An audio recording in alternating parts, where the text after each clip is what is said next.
დღევანდელი ბოლოს სტუმარია დაბარებული და სამდივნოს თხოვში ამოწმოს უკვე მობრძანდა თუ არა, ეს გახლავთ ბატონი ზურაბ ნოღაიდელი. ბატონი ზურაბ ნოღაიდელი ხელმძღვანელობდა ფინანსთა სამინისტროს, მატყობინებენ რომ მობრძანდა, ვთხოვეთ ბატონ ზურაბს რომ შემობრძანდეს ფინანსთა სამინისტროს, ხოლო შემდეგ იყო საქართველოს პრემიერ-მინისტრი. ჩვენ დაგვაინტერესებს ბატონი ზურაბისგან როგორც ფინანსთა მინისტრის პოზიციაზე ყოფნის პერიოდი, ასევე პრემიერ-მინისტრობის პერიოდი. მოგესალმებით ბატონო ზურაბ, მადლობას მოგახსენებთ მობრძანებისთვის. პროცედურა არის ასეთი და გაგაფრთხილებთ რომ კითხვებზე თავის არიდების პასუხისგან თავის შეკავების თუ თავის არიდების შემთხვევაში არის გათვალისწინებული სამართლებრივი პასუხისმგებლობა, ასევე განზრახ ცრუ ახსნა განმარტების მოცემისთვის და იმის დასტურად რომ მე ეს ყველაფერი აგიხსენით და თქვენ ეს ყველაფერი მოისმინეთ, გთხოვთ თქვენს წინ მდებარე დოკუმენტს მოაწეროთ ხელი. ასევე მცირე შესავალს გავაკეთებ და თქვენ შემდეგ უკვე თქვენი გამოსვლისას თუ კი რაიმე ცდომილებას დავუშვებ შემისწორეთ. ბატონი ზურაბ ნოღაიდელი ბრძანდებოდა საქართველოს ფინანსთა მინისტრი 2003-2005 წლებში 2003-2004 წლებში და შემდგომ უკვე 2008 წლამდე იკავებდა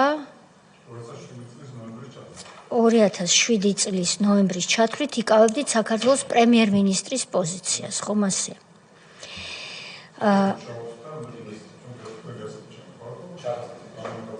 თქვენ ჩართავთ მიკროფონს, რომ აინთება, ეს ნიშნავს, რომ თქვენი ხმა ისმის. ის კი 2007 წლის ნოემბრის პერიოდამდე ბრძანდებოდით საქართველოს პრემიერ-მინისტრი. ბატონო ზურაბ, კიდევ ერთხელ მადლობა მობრძანებისთვის. ჩვენი კომისია იცით რა მიზნებისთვის არის შექმნილი, ვის და თქვენ არ გასწავლით როგორ ფუნქციონირებს ასეთი ტიპის სახელმწიფო ორგანოები. ამიტომ გადავალ პირდაპირ საქმეზე. ჩვენ თქვენი საქმიანობის ორივე პერიოდი გვაინტერესებს. ჩვენ ვცდილობთ და ეს განზრახ ვიყენებ ამ სიტყვას, ვცდილობთ პირველი დღეა რაც დავიწყეთ ოკუპირებულ ტერიტორიების საკითხზე მუშაობა, გამოვიკვლიოთ რამ მიიყვანა ჩვენი ქვეყანა აგვისტოს ომამდე. რუსეთის მხრიდან ქმედებები, თავდასხმები, ოკუპაცია, ეს გასაგებია.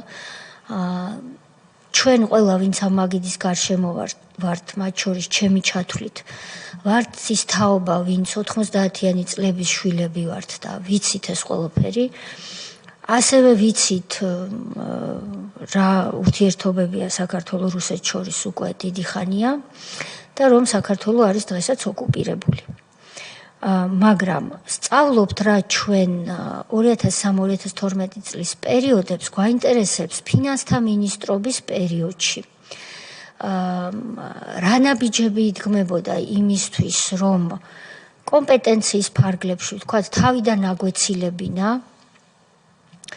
ხელშეშლა იმ სამეგობრო, მეზობლური თუ ასე ვთქვათ, შერიგების პოლიტიკისთვის, იმიტომ რომ 90-იანი წლების შემდეგ, უფრო ახალგაზრდებისთვის ვსაუბრობ ამჟამად, გამყოფი ხაზები უკვე გაჩნდა, ოკუპაცია დაიწყო და მეორე მხარეს აღმოჩნდნენ ოჯახის წევრები, მეგობრები, კოლეგები, მეზობლები და ხალხებს შორის და ოჯახებს შორისაც კი ურთიერთობები გაძნელდა. თუმცა იყო მაინც ინიციატივები, რომელიც ადამიანებს შორის და თანამოქალაქეებს შორის ურთიერთობებს ხელს უწყობდა და ერთ-ერთ ასეთ ადგილად თუ ბრჭყალებში პროექტად მიიჩნეოდა ერგნეთის ბაზრობა.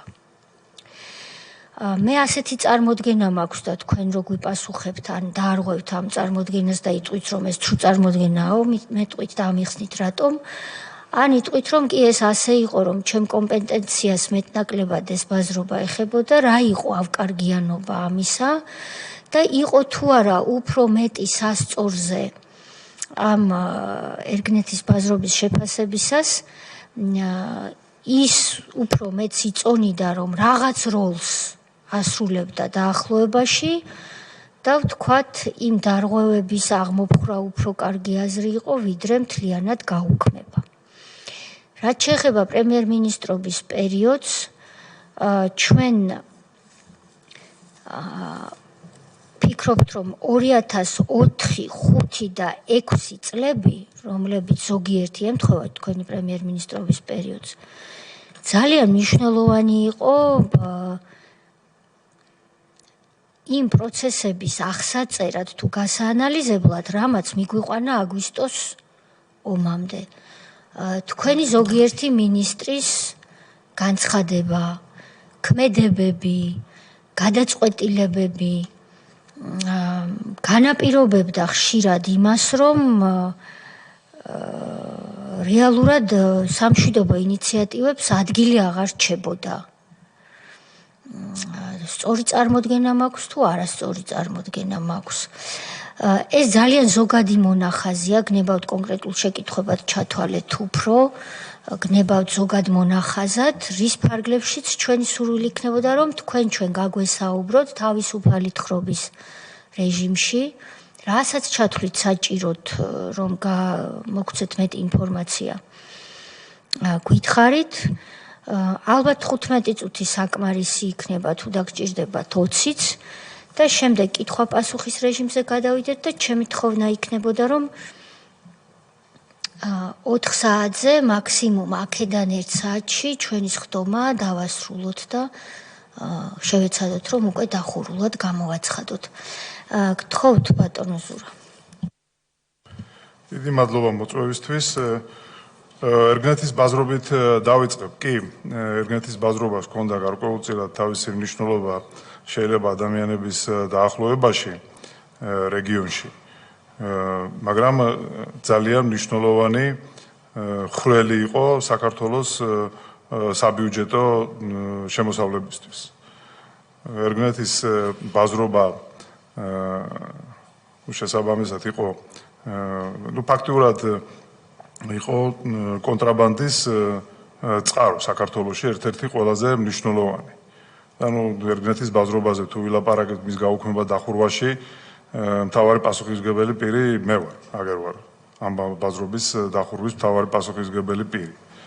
იმიტომ რომ ეს ფინანსთა მინისტრობის დროინდელ გადაწყვეტილებებზე ვსაუბრობ, იმიტომ რომ ქვეყანა ვერავითარ შემთხვევაში სახელმწიფო ვერ შედგება, სადაც იქნება კონტრაბანდა ფაქტიურად ხელშეწყობილი თვალდახუჭული სახელმწიფოს მიერ. და ეს გადაწყვეტილება, ისე როგორც რამოდენიმე სხვა გადაწყვეტილება იყო ჩემი მინისტრობის პირველ დღეებში მიღებული ფაქტიურად და შემდეგ შესაბამისად განხორციელებულიც კიდეც. სრულიად და ღრმად ვარ დარწმუნებული, რომ ახლაც ვარ დარწმუნებული, რომ ეს სწორი გადაწყვეტილება იყო და უფრო მეტიც ახლავე შემიძლია ვთქვა, რომ აი ამ მოქმედებებს ან ვთქვათ აი თუნდაც შემდგომ განცხადებებს, რასაც თქვენ გაუსვით ხაზი, პირდაპირ უშუალოდ 2008 წლამდე ჩვენ არ მივუყვანებართ. მაგრამ ერგნეთის ბაზრობასთან დაკავშირებით გავაგრძელებ მაინც ლაპარაკს და მე იმას მიუბრუნდები, რაც მკითხეთ, რომ შემდეგ ბუნებრივია თქვენ შეიძლება იცით, მეც ხინვალში ვარ ნამყოფი ომის მერეც შესაბამისად ურთიერთობა რეგიონთან, ხალხთან მაქვს ალბათ ერთ-ერთი ყველაზე შეიძლება ითქვას ინტენსიური და ამ ამის გარდა როგორც ფინანსთა მინისტროს ჩვენ მქონდა საშეფო სკოლა ახალგორის რაიონში, სკოლა ინტერნატი და სნაურის რაიონის გარდა ყველა რაიონში ვარ, მოკლედ საბოლოო ჯამში ნამყოფი რეგიონში სხვადასხვა დროს. და ამიტომ სრულიად და ღრმად ვარ დარწმუნებული, რომ ერგნეთის ბაზრობის დახურვა ბევრად უფრო მნიშვნელოვანი გადაწყვეტილება იყო საქართველოს სახელმწიფოს წინსვლისთვის, თქვათ, ვიდრე იქ არსებული პროცესი, მართლაც ურთიერთობის პროცესი, ურთიერთობა იყო და ყველაფერი. შეიძლება სხვა პრობლემა, რომ ამ ერგნეთის ბაზრობის დახურვას არ მოყვა სხვა პარალელური, თქვათ, ადგილის აღმოჩენა და გამოჩენა იმისთვის, რომ ვთქვათ, აი ეს პროცესი, ადამიანებს შორის ურთიერთობის პროცესი გაგრძელებულიყო. თუ ერგნეთის ბაზრობაზე გინდათ რამე მკითხოთ, თუ ჯერ დავამთავრო ყველაფერი ერთად? ჩაგეკითხებით თუ შეიძლება. თქვენ ბრძანდებოდით ფინანსთა მინისტრი და რასაკვირველია, მით უმეტეს დღეს ვერავინ ვერ შევა იმის მიზანშეწონილობის საფუძვლიან განხილვაში მოცემულ კონკრეტულ მომენტში მოცემულმა მინისტრმა რატომ მიიღო ესა თუ ის გადაწყვეტილება, მით უმეტეს რომ თქვენ გაქვთ თქვენი არგუმენტები, შავი ხვრელი ბიუჯეტისთვის, სახელმწიფოსთვის საფრთხე, კრიმინალი და ასე შემდეგ. მაგრამ პასუხის თქვენ ასეთი გადაწყვეტილება მიიღეთ და პასუხის ბოლოს თქვენ მებრძანეთ, რომ თუ ასეთ რაღაცას აუქმებდით, არავის არ აქვს და ვერ ექნება თვითმიზანი, რომ მაინდა-მაინც ერგნეთში ის ბაზრობა უნდა ყოფილიყო და ყოფილიყო, მაგრამ როდესაც არსებობს ადგილი, სადაც მოქალაქეები ერთმანეთს ხვდებიან, კონფლიქტური ვითარებაა დიდი ხანია რეგიონში, ჩვენი ქვეყნის ამ რეგიონში, ურთიერთობები, კომერციული ვაჭრობა, მეზობლური თან ყველამ ვიცით ხომ და თქვენც ბრძანეთ რომ ხალხთან ურთიერთობაში ყველამ ხედავთ და ხედავდით რომ ცხინვალის რეგიონი ის რეგიონია სადაც გამორჩეულად ბევრი იყო შერეული ოჯახები შესაბამისად იყო ადგილი სადაც ეს ხალხი ოჯახები კი არა ერთი მაგალითი მინდა მოგიყვეთ მე რომ არ დამავიწყდეს ამასობაში პატარები აღარ ვართ და აი ცხინვალში ყოფნის დროს კოკოითან მქონდა შეხვედრა 2010 წელზე ვსაუბრობ და შემდეგ ქალბატონებს შევხვდი შეხვედრაზე მხოლოდ ერთმა პატარა გოგომ 17 წლის გოგომ არ იცოდა ქართული შეხვედრაზე იყო დაახლოებით 30 ქალბატონი დიახ ახლა არ მიკითხავს ახლა მაგათ შორის რომელი იყო ეთნიკურად ქართველი და ეთნიკურად ოსი, მაგრამ საუბარში მათთან, ჩვენ ვიჯექით ცხინვალში 2010 წელია და ერთმანეთში ქართულად ვისაუბრეთ, აი ამ პატარა გოგონას გარდა რომელმაც ქართული არ იცოდა. კი ბატონო, ეს ვიცით, გვახსოვს და შეიძლება ახალგაზრდა თაობამ ეს არ იცოდეს და მადლობა რომ დააზუსტეთ, რომ შერეული ოჯახების და ესეთი მჭიდრო ასე ვთქვათ, შერწყმით გარდა აბსოლუტურად ქართულად ზოგჯერ ჩვენზე უკეთესადაც კი საუბრობდნენ. კი ბატონო, რატომ არა ეს იყო ჩემი შეკითხვა. გავაუქმეთ როგორ ჩავი ხვრელი. რატომ არ შეიქმნა მის ნაცვლად რაღაც ადგილები ან პროექტები ან სტრუქტურები, რომელიც თქვათ უკეთესად ჩაანაცვლებდა ამ ურთიერთგაცვლის და ურთიერთობის პროცესს.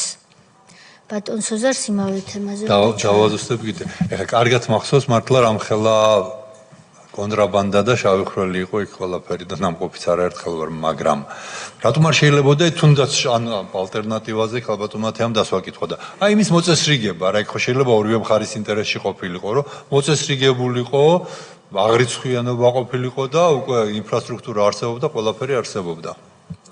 იცუმეთეს დღეს გამარჯობათ, მოგესალმებით ბატონ ზურაბ. დღეს ჩვენ ჩართვაზე ყავდა ბატონ მიხეილ ქარელი და თავად მაშინ ხელისუფლებაშიც განიხილებოდა, რომ მოდი იქნებ შევძლოთ და ჩვენ ეს მოვაქციოთ რაღაცა ფორმაში, თუ იქ კრიმინალია შესაბამის მოუწყებამ კრიმინალს მიხედოს და მესმის რომ იქ რთულია რაღაცა სამართლებრივი დოკუმენტების შექმნა, მაგრამ ეს მე როგორც ვიცი აღარც განხილულა.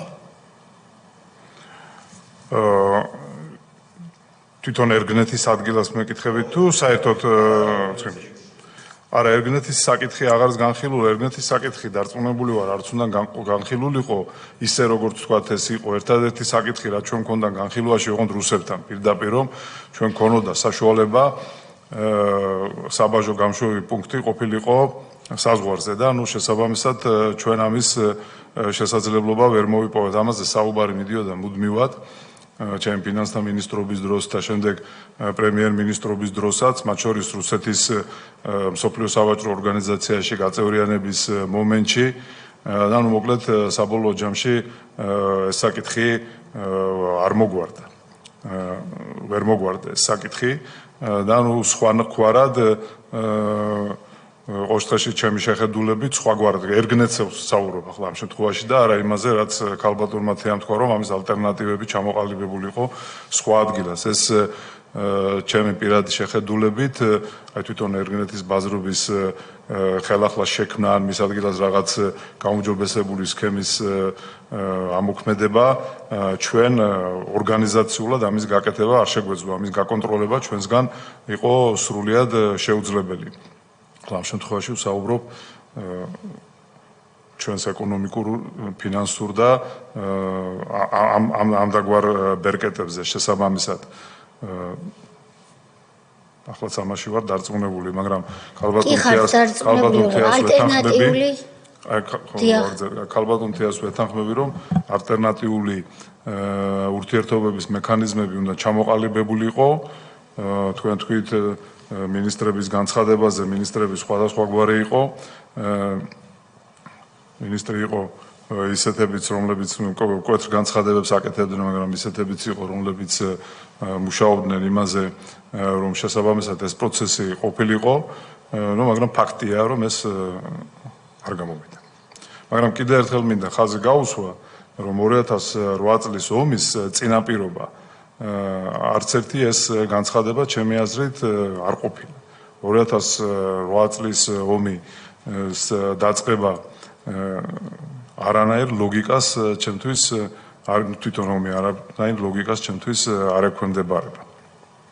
ცალკე განცხადება ვერ იქნება ომის წინაპირობა, მაგრამ ჩვენ შევაფასებთ, შევეცდებით შევაფასოთ 2004-2008 წლები და არა მხოლოდ განცხადებები, არამედ კონკრეტული გადაწყვეტილებები და მთლიანობაში დავინახოთ სურათი. შეიძლებოდა თუ არა, ვიცით რა ვინ ყავს ჩრდილოეთიდან მეზობელი, ვიცით რა როგორ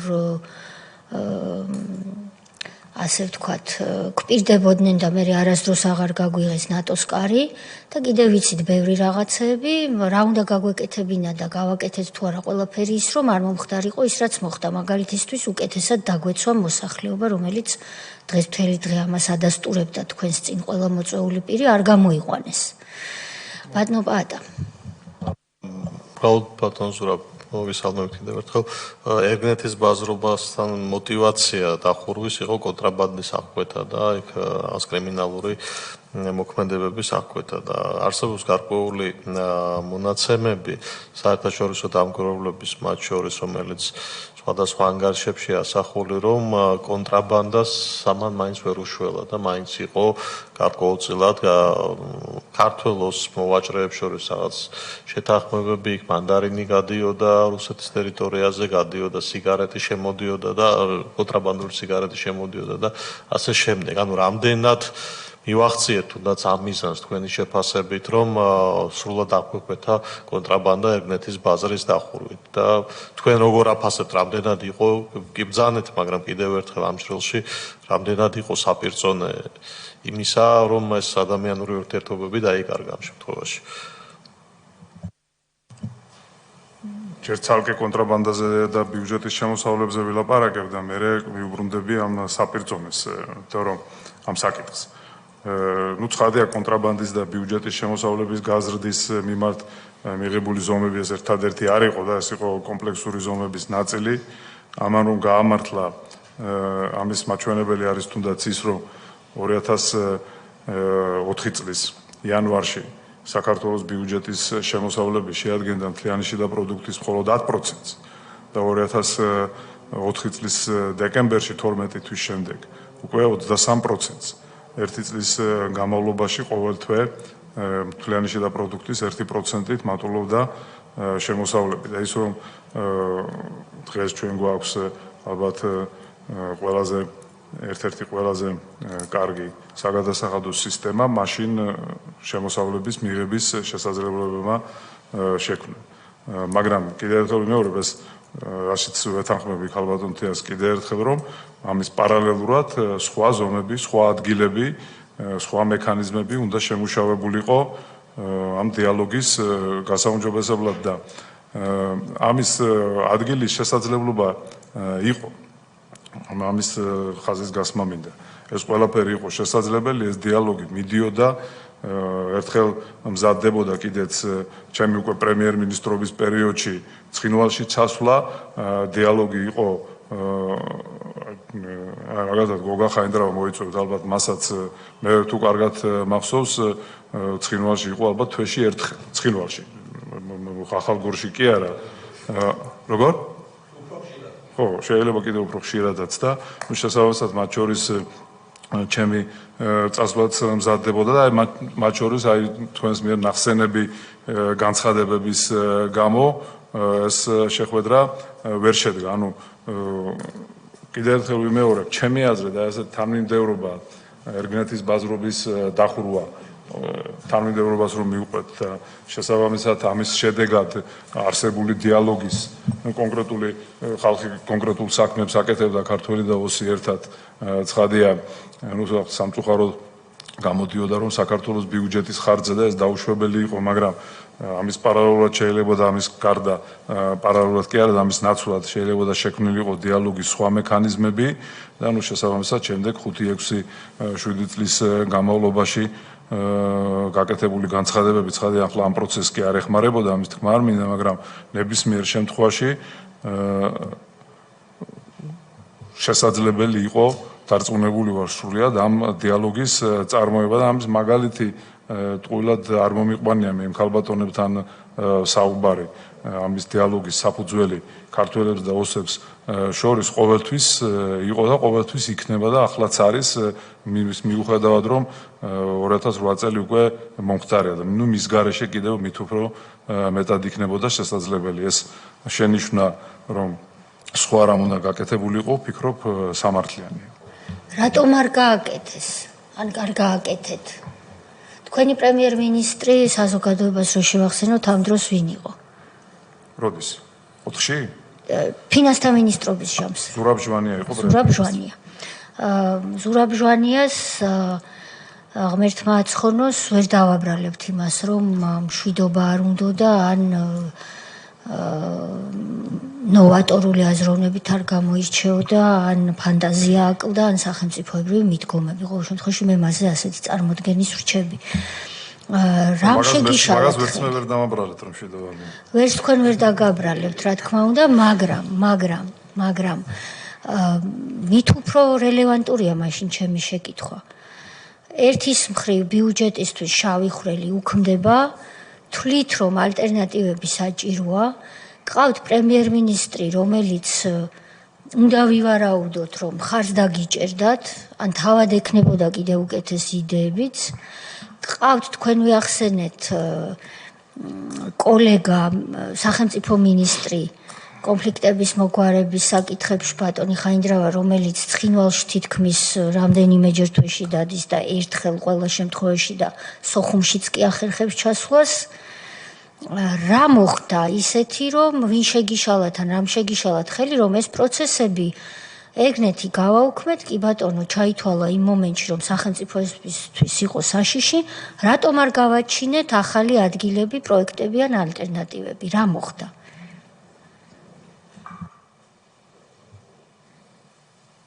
თუ ყველა ერთ აზრზე იყავით ესე იგი ვიღაცა იყო ან რაღაცა რასაც ყველა ერთ აზრზე ვიყავით თუ ახლა ამის თქმა შეუძლებელია მაგრამ ნუ ნებისმიერ შემთხვევაში ეს არ მოხდა ეს არ მოხდა და ეს უნდა მომხდარიყო კი მაგრამ ვერ გვეტყვით რატომ არ მოხდა ამის კონკრეტული მიზეზები ახლა არ ვიცი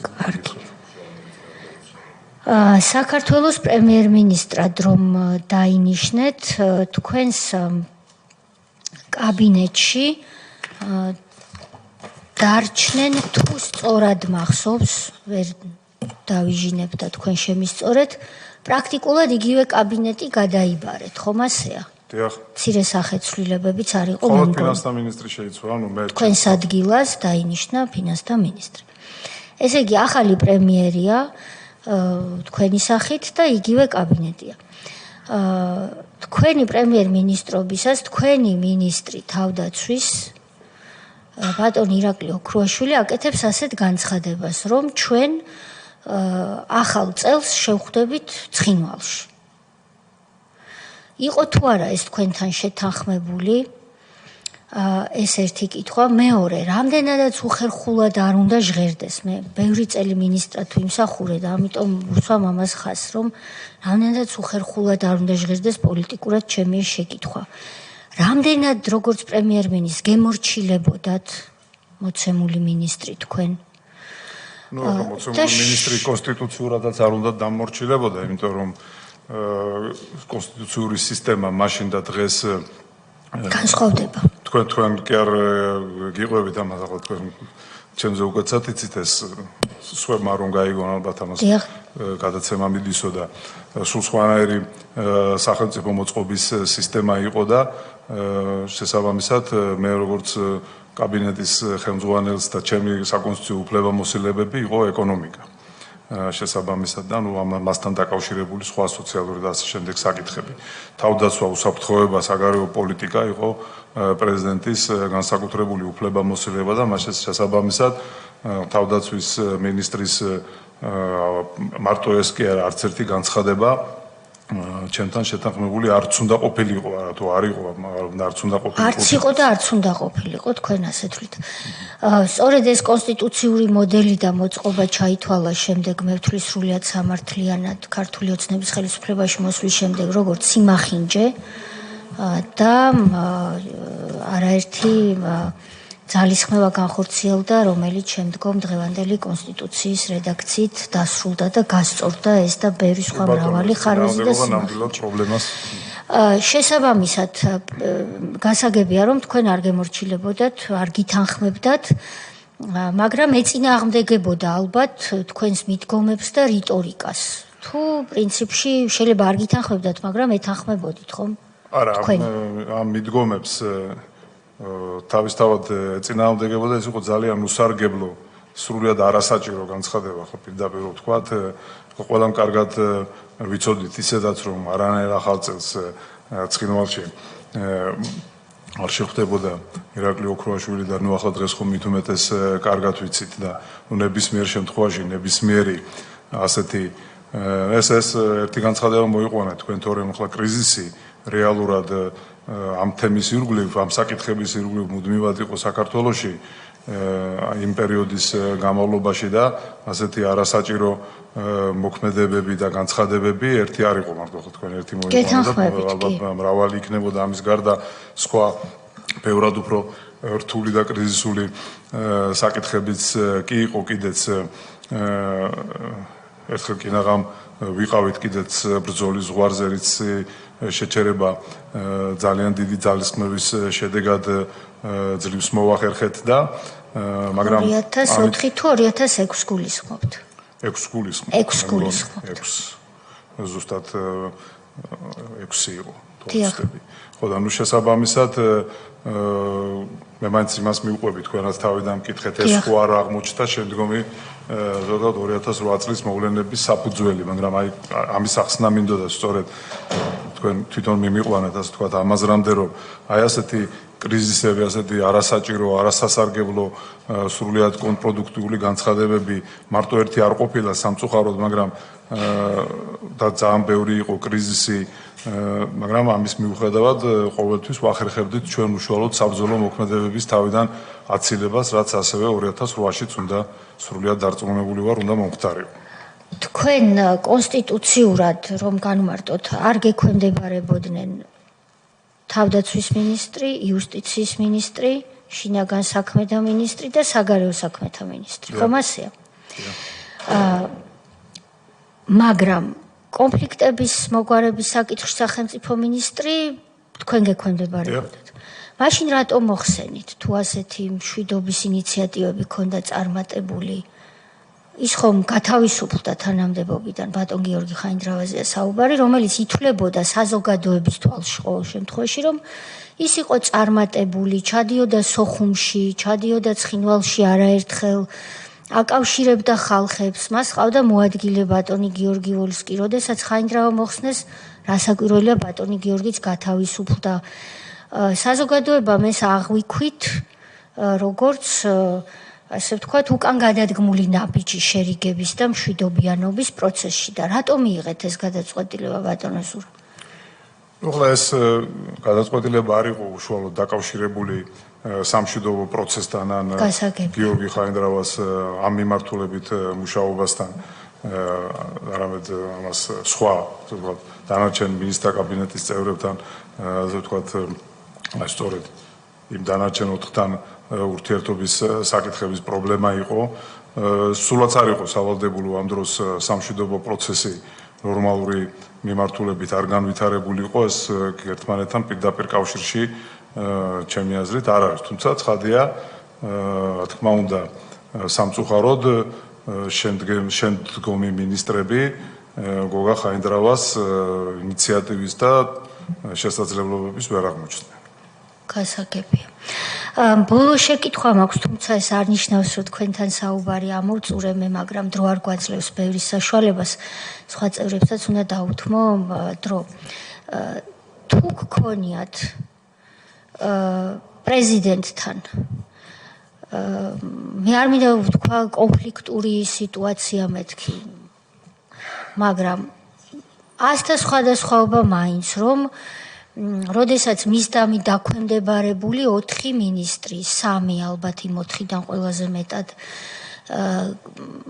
ვერ თანხმდება იმ კაბინეტის წევრებთან რომელიც უშუალოდ თქვენ გექვემდებარებათ ეს ხომ თავისთავად ორ პირს შორის ქმნის რაღაცა ყოველ შემთხვევაში კონფლიქტს თუ არა დაპირისპირებას და რომ მეტი გითხრათ ამის შესახებ დეტალურად თუ შეძლებთ კარგი იქნებოდა რომ სრული სურათი დავინახოთ ჩვენ და 2006 წელს ავიცილეთ დაპირისპირება ძლივსო ზღვარზე გავიარეთო ამის შესახებ კონკრეტული დეტალები რომ გვიამბოთ მადლობა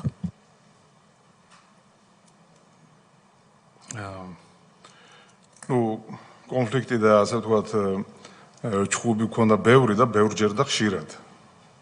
ახლა უშუალოდ მაგ საკითხებზე არა მარტო ძირითადად მაინც ეკონომიკაზე, ფინანსებზე და ასე შემდეგ, მაგრამ ნუ პარალელურად მაგდაგვარ მაგ საკითხებზეც.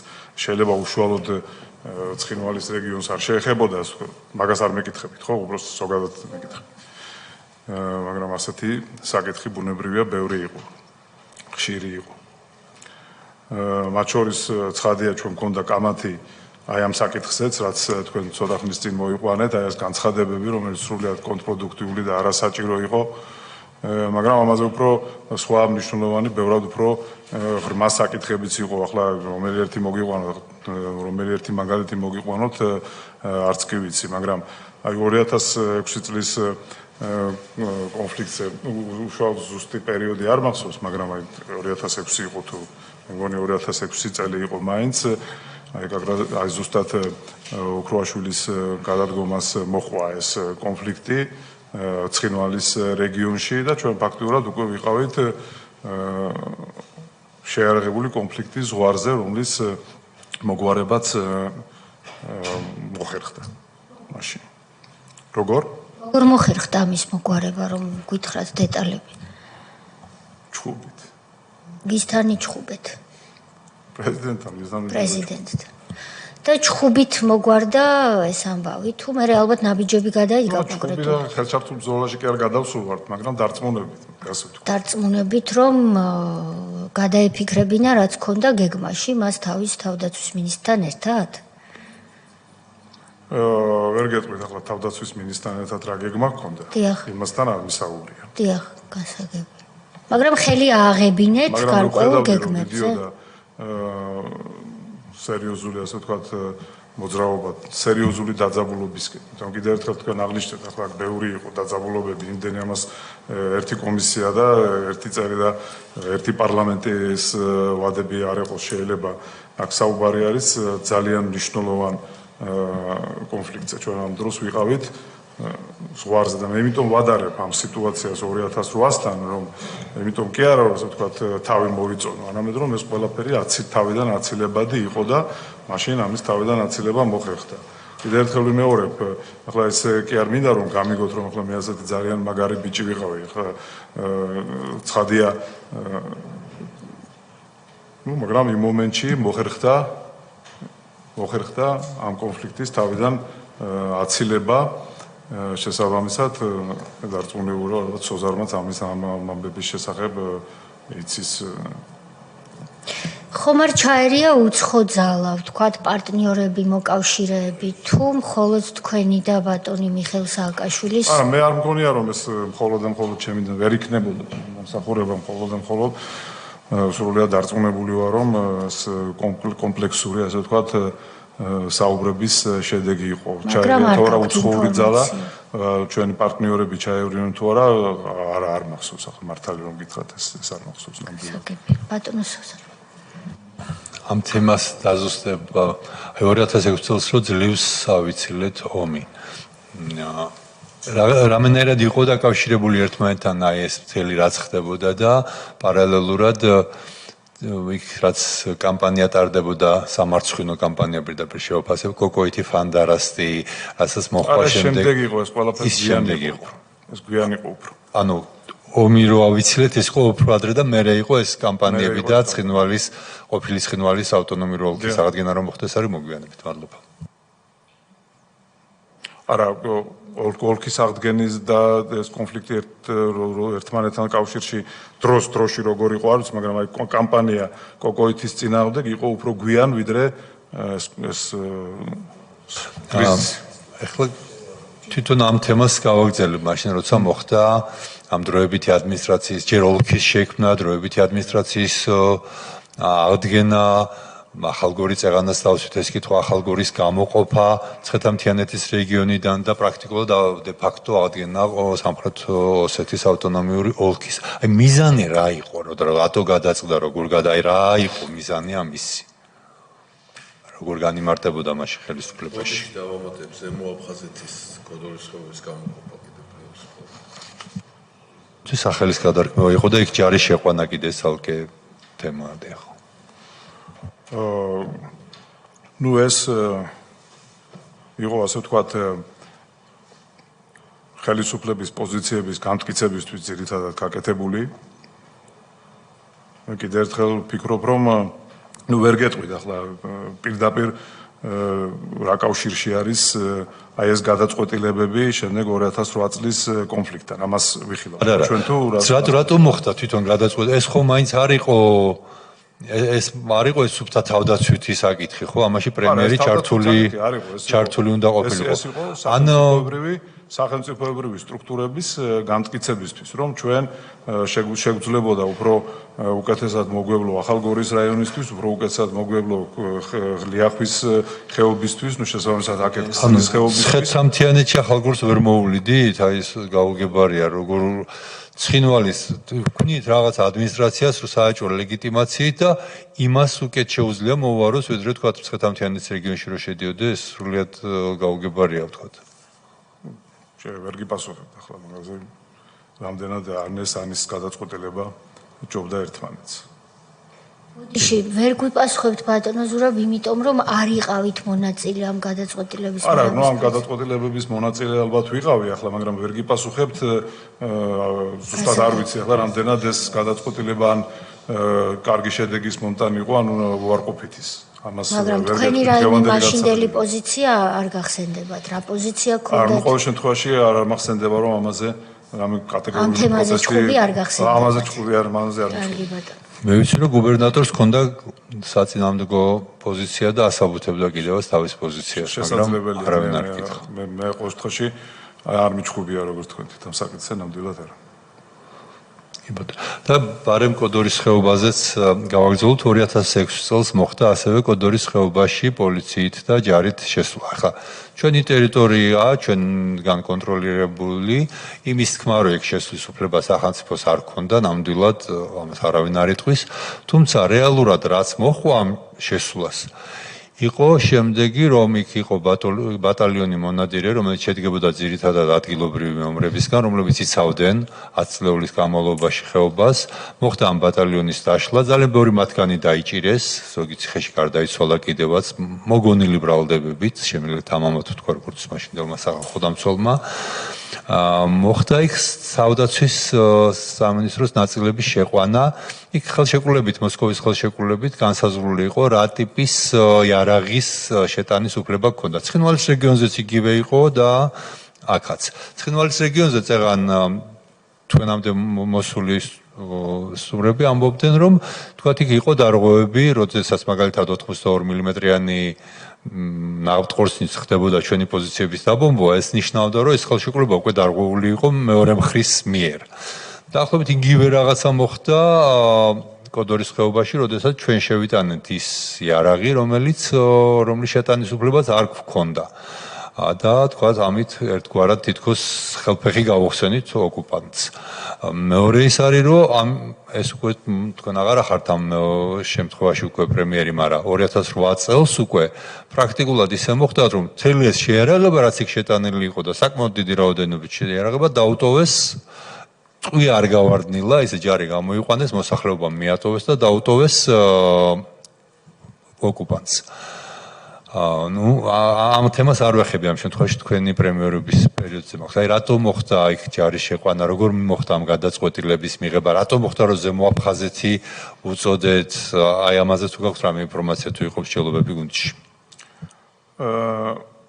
ესე იგი, კიდევ ერთხელ ვიმეორებ, იმ საკითხს მიუბრუნდები იმ ნაწილს, აი მონადირი ახსენეთ თქვენ და შესაბამისად საქართველოს რეგიონში, სადაც არ უნდა იყოს ის არაფორმალური ორგანიზაცია, მით უმეტეს შეიარაღებული. ბოდიში, ეს არ იყო არაფორმალური, ეს იყო თავდაცვის სამინისტროს შემადგენლობა, უბრალოდ ადგილობრივები მსახურობდა თუ აბსოლუტურად თავდაცვის სამინისტროს შემადგენლობაში იყო, ხელფასს იღებდნენ, სარდალი ჰყავდა, ინიშნებოდა და 100% ფორმალური იყო, არანაირი არაფორმალური ამაში არ ყოფილა. ნებისმიერ შემთხვევაში ჩემი აზრითაც, თუმცა ეს ჩემი უფლებამოსილება ნებისმიერ შემთხვევაში არ იყო, მაგრამ მონადირის მოქმედებები სერიოზულ პრობლემას გვიქმნიდა ხშირად საქართველოს ელექტროენერგიით მომარაგებაში. ეს იყო მნიშვნელოვნად კონტრპროდუქტიული სტრუქტურა, მაგრამ ცხადია შესულიყო უნდა იქ ჯარი და მით უმეტეს უნდა ქონოდა თუ არა იქ მოსკოვის ხელშეკრულების საწინააღმდეგო შეიარაღება, რომ ჩემზე უკაცრავად გწოდინათ ეს საკითხი, მე მაგალითად რომ ეკითხა ახლა ვინმე ჩემთვის შემოსასვლელში იქ იყო თუ არა შეიარაღება დარღვევით, პასუხსაც ვერ გავცემდი ამის შესახებ, არც ვიცოდი არაფერი. მაინც კომენტარი უნდა გავაკეთო, იმიტომ რომ აბსოლუტურად არასწორად შეაფასეთ ბატალიონ მონადირის მოქმედება. იქ რაც დანაშაული ხდებოდა ვიღაცა ტყვი ასესროდა ეს ბატალიონ მონადირისთან არ აქვს არანაირი კავშირი. შეიძლება ვიღაცა იმის წევრიც იყო, ამას კი არ ვამბობ, მაგრამ კრიმინალი არის და ესენი არიან ადამიანები, რომლებმაც დაიცვეს ხეობა თავისი სიცხლის ფასად და თუ რა შედეგი მოჰყვა მერე კი ვნახეთ 2 წელიწადში დაიკარგა ხეობა და აღარავინ იყო თოფის ხელში ამღები, იმიტომ რომ ეს ადამიანები განაიარაღეს და მართლა ზოგი გააქცეს და ზოგი ციხეში ჩავსვეს, ასე რომ მოსახლეობის იმ ბატალიონ მონადირის სიცოცხლის და ჯანმრთელობის და მამაცობის ხარჯზე მოხდა შენარჩუნება რამდენი 15 წლის განმავლობაში ამ ხეობის. შემდეგი ბატონო გურამ თქვენ ხო არ გსურთ კითხვის დასმა? ბატონი ილია შემოგვიერთდება. მე კითხავთ მაშინ ბატონო ზურა ნახეთ თქვენ ძალიან დიდი გამოცდილება გაქვთ იმდროინდელი ხელისუფლების პირობებში სხვადასხვა პოზიციაზე და მით უმეტეს პრემიერ-მინისტრის პოზიციაზე მუშაობის. თქვენ გაქვთ გამოცდილება მიხეილ სააკაშვილთან მუშაობის, ავი თუ კარგი, მაგრამ მნიშვნელოვანი გამოცდილება. ჩვენ ვიცით და ვისმენთ კომისიის ხდომებზეც საჯაროდ მით უმეტეს, რომ მას მუდმივად ჰქონდა საომარი რიტორიკა, პირადად მას. გასაკვირი ალბათ არ არის, რომ თქვენს კაბინეტში მყოფი მინისტრები, რომლებიც სინამდვილეში კონსტიტუციური სიმახინჯის გამო, რომელიც თვითონ გამოიგონა, მას ექვემდებარებოდნენ ის მინისტრები, ვისი მეშვეობითაც ამ თავის სამხედრო და ქვეყნისათვის დამანგრეველ რიტორიკას მოიყვანდა ხოლმე სისრულეში თქვენი გვერდისავლით, ან თქვენ უბრალოდ ბერკეტი არ გქონდათ, რომ ეს შეგეჩერებინათ. თქვენ რას გვეტყვით? როგორი იყო მიუხედავად იმისა, რომ თქვენ ალბათ კიდევ მეტყვით, რომ მე არ მექვემდებარებოდნენ, ხანდახან ჩხუბის რეჟიმში მიწევდა გადაფიქრებინება რაღაცეების, მავნებლური აზრების, ალბათ ამას მეტყვით არ ვიცი, მაგრამ მაინც თქვენ იყავით, გინდათ, არ გინდათ საქართველოს პრემიერ-მინისტრი. ამიტომ თქვენ მიგიწვდებოდათ მაღალი დონის ინფორმაციაზე ხელი და გთხოვთ გითხრათ, აი ამ პირობებში, როდესაც ეს კაცი, მე ბატონ გრიგოლ-ვაშაძესაც დავუსვი შეკითხვა. ამ პოლიტიკას ატარებდა. მაგალითად, ჩაიცვამდა სამხედრო ფორმას პრეზიდენტი, გასაგებია რომ მთავარსარდალი იყო, მაგრამ ამას უბრალოდ ხომ არ აკეთებდა და გამოვიდოდა თამამად და იტყოდა, რომ ყველამ უნდა ჩავიცვათ სამხედრო ფორმა და ჩვენ ცხინვალში შევხვდეთ დღესასწაულს, ვიზეიმოთ, დაბრუნება, გაერთიანება. ეს თქვენი აზრით და იმ ინფორმაციიდან გამომდინარე, რაც გქონდათ და რასაც ხედავდით. ამას აკეთებდა ის მარტო უხეშად რომ თქვა, ერთი ირაკლი ოქრუაშვილის და მისთანების იმედად, თუ გარედან იღებდა დავალებებს. ამ შემთხვევაში არავის ეგონოს და თქვენც არ გეგონოთ, რომ მე მაინდა-მაინც რომელიმე კონკრეტულ უცხო ძალას ან ქვეყანას გულისხმობ. მე ვგულისხმობ ნებისმიერ ძალას ან ნებისმიერ უცხო ქვეყანას. აღმოსავლეთს, დასავლეთს, ჩრდილოეთს, სამხრეთს. ან ამ და ამ ადგილებში მყოფ სხვა ძალებს, დაჯგუფებებს, არაფორმალურს ან ფორმალურს, ოფიციალურს ან არაოფიციალურს. სიგიჟესთან მქონდა საქმე და ქვეყნის მხოლოდ პიარულად და მანიპულაციური მეთოდებით მართვასთან, ეგონათ რა ზურაბადეიშვილს დავესესხები, რომ 50 წელი ვიქნებით ხელისუფლებაში, მინიმუმო. თუ საქმე ქონდა იმასთან, რომ გარედან ქონდა მას ზეწოლა, რომ ასე მოქმედა და მინიმუმ ორჯერ 2004 წელს და ახლა უკვე თქვენ თქვით 2006 ბატონმა გამომსვლელებმა თქვენს დღეს თქვენს რომ 2004-ში აგვისტოში ბეწვზე გავიარეთ და კინაღა მოხდა თქვენც ადასტურებით ის რაც მოხდა 4 წლის მერე თქვენ ამბობთ რომ 2006-ში ადასტურებთ თორემ ეს დოკუმენტურადაც ცნობილია აგვისტოს ომი მოხდა კინაღა 2 წლით ადრე და ზეწოლა ქონდა გარედან და უბრალოდ შიდა წინააღმდეგობების გამო, იმიტომ რომ იყავით თქვენ, იყო საზოგადოებრივი აზრი. მე ხა შორს ვარ იმაზისგან, რომ ერთმა მიყოლა დიდი პატივისცემისა, რომ ერთმა ზურაბნოღაიდელმა გადააფიქრებინა. არც ის მგონია, რომ ჩემი წვლილი ყველაზე მეტია. მაგრამ პრემიერ-მინისტრი იყავით და გასაგებია თქვენს წინააღმდეგობას უფრო მეტი წონა ჰქონდა ვიდრე ჩვენნაირი მოქალაქეების, ხომ? რომ შიგნიდან იყო წინააღმდეგობები და ეს ვერ განახორციელა მინიმუმ ორჯერ, მაგრამ აგვისტოს ომის დროს, იმიტომ რომ დაეხმარნენ გარეძალები, გარეძალაში კიდევ ერთხელ ვამბობ, ყველა ძალას გულისხმობ. და რაში დაეხმარნენ? რომ ეს დავალება შეესრულებინა და შიგნით წინააღმდეგობა ვერ გავწიეთ ჩვენ სათანადოდ. როცა აქ მოდის მინისტრი თქვენ წინ ვინც გამოვიდა. ბატონი ბესტაევი და ამბობს ისიც კი მინისტრი 2008 წლის 7 და 8 აგვისტოს ცაში იყურებოდა ქურთაში, მერე თბილისში რეკავდა და სამხედრო ცოდნის მქონე ადამიანებს ეკითხებოდა ორკუდიანი თუ ორფრთიანი თვითფრინავია ჩემ თავზე და ეს ქართველები არიანო და როცა უთხრეს არა ასეთი შეიარაღებული თუ არის ვინმე შენს თავზე ეს მხოლოდ რუსი შეიძლება იყოსო მოსახლეობაც კი და მინისტრებიც კი მიყავდათ ვედის ანაბარა მიტოვებული ჩვენ ვეძიებთ ამას იმიტომ რომ თავდაცვის ძალები პრემიერ-მინისტრს ველაპარაკებდა, ბოდიშს ვიხდი, რომ ამას ხსნი, ამას თქვენთვის არ ხსნი, ხსნი საზოგადოებისთვის. თავდაცვის ძალები არის თავდაცვის ძალები. თავდაცვის ძალები მთავარსარდალმა და პოლიტიკურმა ხელისუფლებამ არ უნდა აქციოს საზარბაზნე ხორცად. არ უნდა დააჭიროს არც ერთმა პასუხისმგებლიანმა ხელისუფლებამ, რომ თავდაცვის ძალებს და ჯარისკაცს დაჭირდეს. რისთვისაც ისინი ყოველთვის მზად არიან და ეს დაამტკიცეს აგვისტოს ომის დროს. თავგანწირვა იმისთვის, რომ გამოუვალ მდგომარეობაში ქვეყნის ერთგული დარჩეს და უბრალოდ თავდაცვის ფუნქციას ვეღარ ასრულებს, მაგრამ პიროვნულ თავგანწირვაზე მიდის, იმიტომ რომ ასე არიან გაზრდილები. ეს ვნახეთ ჩვენი თვალით, ხო?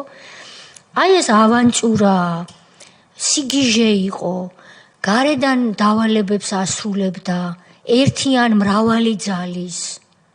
თუ რასთან ქონდა საქმე, იმიტომ რომ ორჯერ ვერ მოახერხა. ხო? თქვენ ადასტურებთ ამას. გრიგოლ ვაშაძემ ისაუბრა ვრცლად, მაღალ პროფესიულად, ვესტავებმა ისაუბრა ამაზე და სხვებმა. პატა დავით აიამაც დაადასტურა, რომ სამოქალაქო თავდაცვა არ იყო, არაფერი კომისია არ შექმნილა სამთავრობო და ჩვენ მოგვიწევს ბატონ ლადო გურგენიძეს ეს ვკითხოთ, რატომ არ შეიქმნა შესაბამისი კომისია. რომ გაენაწილებინა ფუნქციები, ვინ რას აკეთებს. თქვენ როგორ თვლით, იყო თუ არა იმ ინფორმაციების და იმ მოვლენების რის მოწმეს თქვენ იყავით, შესაძლოა ყოფილიყო გარედან ეს მართული და რეალურად ჩვენ მარიონეტი იყავდა ხელისუფლებად, პრეზიდენტად, რომელიც ქვეყნისთვის მავნებლურ გეგმას ახორციელებდა და ჩვენ სხვადასხვა პოზიციებზე მე სტრასბურგიდან ძალიან პატარა კენჭებით თქვენ პრემიერ-მინისტრის პოზიციიდან, აქ მყოფი ადამიანების ახალხო დამცველის, პოლიციელის, ჯარისკაცის, იურისტის, სხვადასხვა პოზიციებიდან ვცდილობდით, რომ რაღაცნაირად ქვეყანა დიდ უბედურებაში არ გახვეულიყო. აი, რასთან ქონდა საქმე? ხომ არ შეგიძლიათ შეაფასოთ? სიგიჟესთან რომ ქონდა საქმე, ამას მე მგონი დამატებითი განმარტებები აღარ სჭირდება, მაგრამ ქონდა თუ არა უცხოურ ზემოქმედებას ადგილი ჩემთან ამ თემაზე საუბარი ამ კურსზე თქვენ წარმოგიდგენიათ ძალიან ბევრი საუბარი იყო ბევრ თემაზე ჩემთან ნებისმიერი უცხოურ შეხვედრებზე და ჩემთან ამ თემაზე რომ ჩვენ ამ ქონდა მას გულისხმობ ახლა ისეთი საკითხებიც იყო როდესაც კატეგორიულ მოთხოვნას დაგვიყენებდნენ რაღაც საკითხზე და ასე შემდეგ სხვადასხვა მაგრამ აი ამ თემაზე ჩემთან საუბარი არასდროს არ ყოფილა რომ ჩვენ გინდა არ გინდა იქ უნდა ან სადმე სხვაგან უნდა გვეღობა იყო თუ არა მასთან ასეთი საუბარი არ ვარ ამის შესახებ საქმის კურსში და შესაბამისად არ გავაკეთებ ახლა თქვათ პროგნოზი იყო თუ არ იყო მაგ ჩემი აზრი მაგრამ მაინც ეს ჩემ აზრად დავიტოვებ რომ არ გავაკეთებ ამ პროგნოზს ჩემთან ამ თემაზე საუბარი 3 წლის განმავლობაში ან რა საუბარს გულისხმობ აი ბიძგი იმის რომ აი თქვენ აქ წადით ამ კონფლიქტზე ასეთი საუბარი ჩემთან არასდროს არ ყოფილა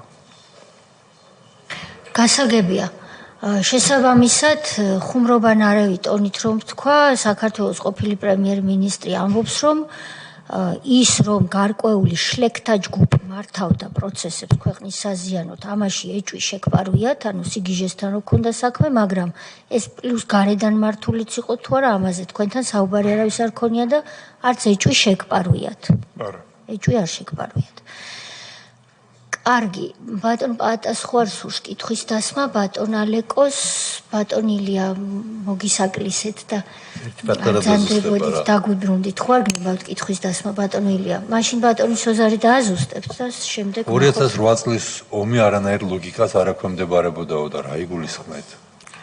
რას გულისხმობთ და აი ლოგიკაში მე გულისხმობ აი ლოგიკა გაავლო ქალბატონმა თეამ და ამას რომ აი ახლა ეს მოხდა ვთქვათ ერგნეთი დაიხურა შემდეგ კაცრი განცხადებები იყო და ამან ყველაფერმა ხომ არ მიგვიყვანა 2008 წელთან და ჩემი აზრით არა ეს ყველაფერი ახლა ცხადია განსაკუთრებით რიტორიკას და განცხადებებს გულისხმობ სასარგებლო არ იყო მაგრამ ნებისმიერ ნორმალურად მოაზროვნე თუნდაც არანორმალურად მოაზროვნე ადამიანს ეჭვი არ უნდა შეჰპარვოდა რა შედეგი შეიძლება მოყოლოდა 2008 წლის ომს შედეგზეა საუბარი იმიტომ რომ კიდევ ერთხელ ვიმეორებ აქ საუბარი იმაზე კი არ არის ჩვენ რა დავიწყეთ და ჩვენ რისი უფლება გვქონდა ჩვენ შეიძლება ბევრი რამის უფლება გვაქვს და შეიძლება ვალდებულიც ვართ ბევრი რამე გავაკეთოთ მაგრამ მთავარი ამოსავალი წერტილი არის რისი შესაძლებლობა გვაქვს და ნებისმიერ ადამიანს, რომელიც ელემენტარულად ქვეყნის მეთაური იყო, მით უმეტეს და იცოდა თქვა რა შესაძლებლობები, რა რესურსები აქვს ქვეყანას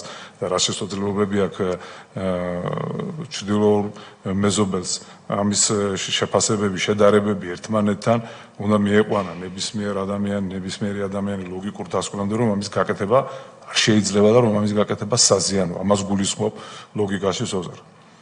ახლა გასაგებია, იმიტომ რომ მე რაღაც პირიქით წარმოვიდგინე, იმიტომ რომ რა ვიცი, ახლა სხვანაირად რანაირად იღება ეს გადაწყვეტილება, არ ვიცი, ახლა ცხადია ნათელიას თქვენაც კარგად იცით, რომ ინსტიტუციონალიზაცია, ანუ საკითხის განხილვა სააკაშვილს ეს მაინც და მაინც არ უყვარდა, თქვათ, საკითხი დამძდარი ყავით, ღრმად გაგვიხილა და ასე შემდეგ, მაგრამ რა ღრმა განხილვა ამ საკითხს უნდოდა ახლა. ამ გაგებით გასაგებია, მე ცოტა სხვანაირად განვავითარებ იგივე აზრს. აი წარმოვიდგინოთ, რომ ბატონი ზურაბ ჟვანია სოციალური ყოფილიყო და მას რაც ხედვები ჰქონდა, როგორ უნდა მოგვარებულიყო კონფლიქტი, როგორი უნდა ყოფილიყო პოლიტიკა მიმართულებით, ხელფეხი ქონოდა გახსნილი. არსებობდა მაინც იგივე საფრთხე, რომ ამაში გავყავით რაც 2020 წელს. ასე ვიტყვი, იმიტომ რომ კიდევ ერთხელ ვიმეორებ ზურაბ ჟვანიას როგორც პრემიერ-მინისტრის წონა, პოლიტიკური წონა და ჩემი როგორც პრემიერ-მინისტრის წონა იყო სხვადასხვა. არა, მე არც იმას არ გამორიცხავ, რომ ზურაბ ჟვანიას რო ყოფილიყო მისთვის რაღაცები არ ეკითხათ, მაგრამ დაუშვათ ყველაფერი ისე წასულიყო, როგორც მას უნდოდა. მარტო ჩვენი მხარე ხო არა ვართ, მეორე მხარეც ძალიან დიდი შანსი ომის თავიდან აცილება შესაძლებელი იყო, ხო თქვენი აზრით? ვფიქრობ, რომ ბევრად უფრო დიდი შანსი იქნებოდა ომის თავიდან აცილება.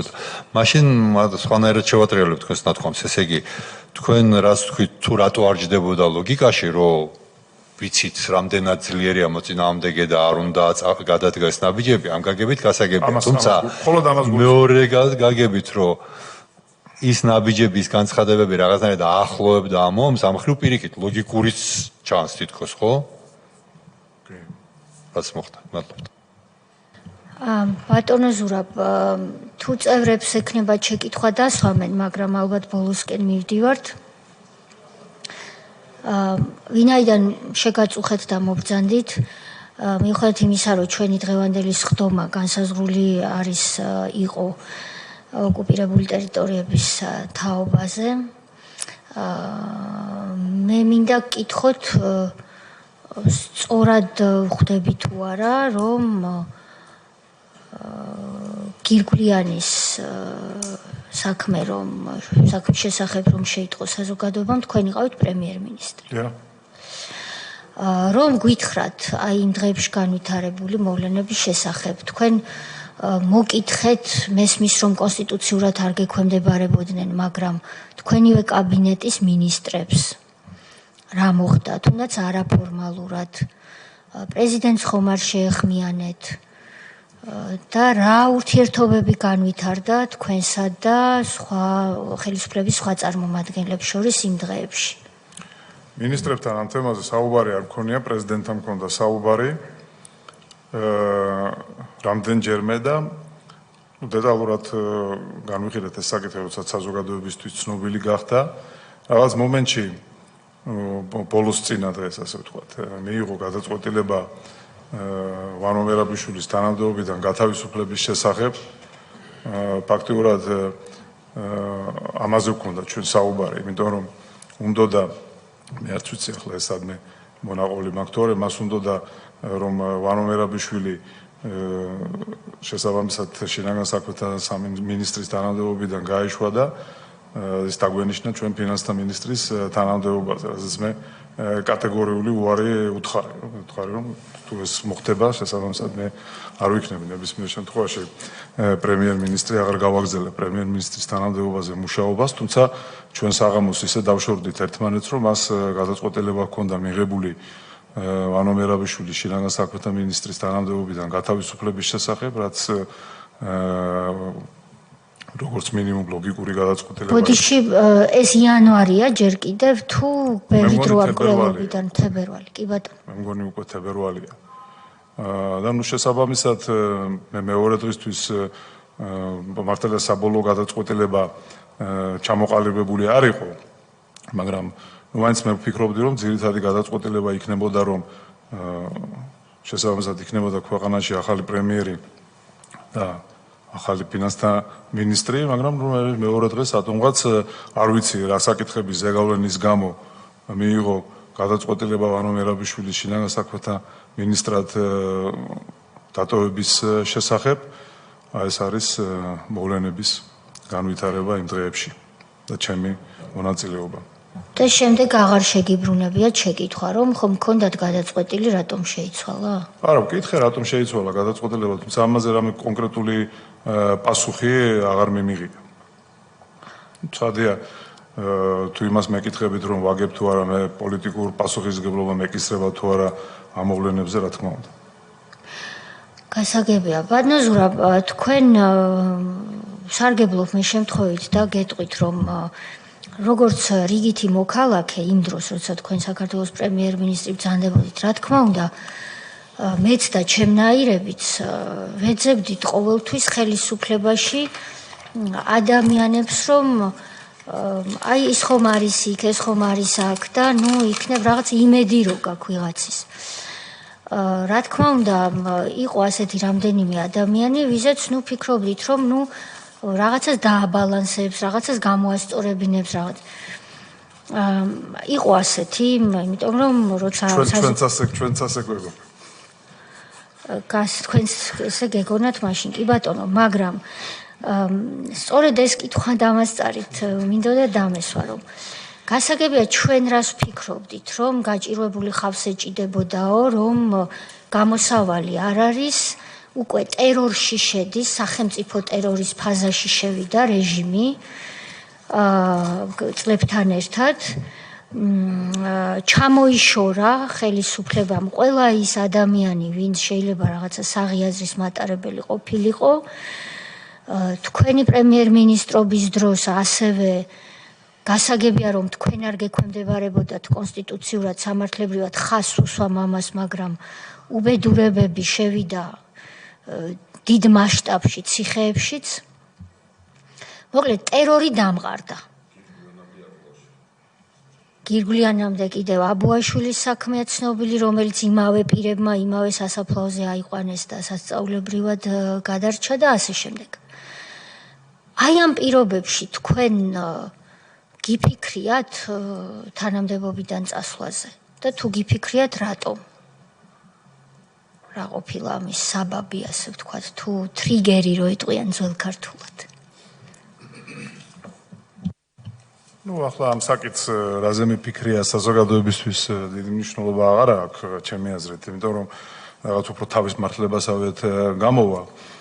ფაქტია, რომ საბოლოოდ ეს გადაწყვეტილება არ მიმიღია და ანუ შესაბამისად იმ 4 წლის განმავლობაში, როდესაც ფინანსთა მინისტრი ვიყავი და პრემიერ-მინისტრი, პოლიტიკური პასუხისმგებლობა მეც მეკისრება ხო იმ მოვლენებზე, მაგრამ შეიძლება ერთადერთი რაც ვთქვა ახლა თქვათ საკუთარ თავზე ის არის, რომ კმაყოფილი ვარ და ბედნიერი ვარ, რომ იურიდიული პასუხისმგებლობა არც ერთ ამ საკითხზე, მადლობა ღმერთს, არ მეკისრება. ახლა თქვენ რაც თქვით, ну, გქონდა ყველას იმის იმედი, რომ აი ეს საკითხი ეს იგიჟე რაღაც სხვანაირად მოგვარდებოდა, რაღაც ლოგიკაში ჩამოყალიბდებოდა, რაღაც სხვა გადაწყვეტილებებს მივიღებდით, მაგრამ ну, საბოლოო ჯამში ჩვენი იმედები, ისე როგორც თქვენი არ გამართლდა და იქ ვართ, სადაც ვართ ახლა დღეს.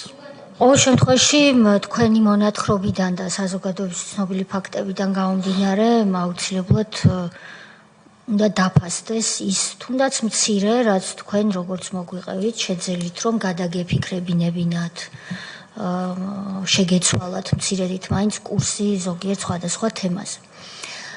ბატონ სოზარს უნდა ბოლო კითხვის დასმა გადაიფიქრა ამასობაში, ვინმეს ხომ არ სურს, თქვენ ხომ არ გაგინდა სოზარს ეთი გეკითხა რომ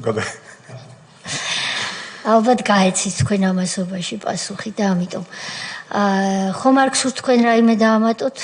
არა, დიდი მადლობა. დიდი მადლობა მობრძანებისთვის.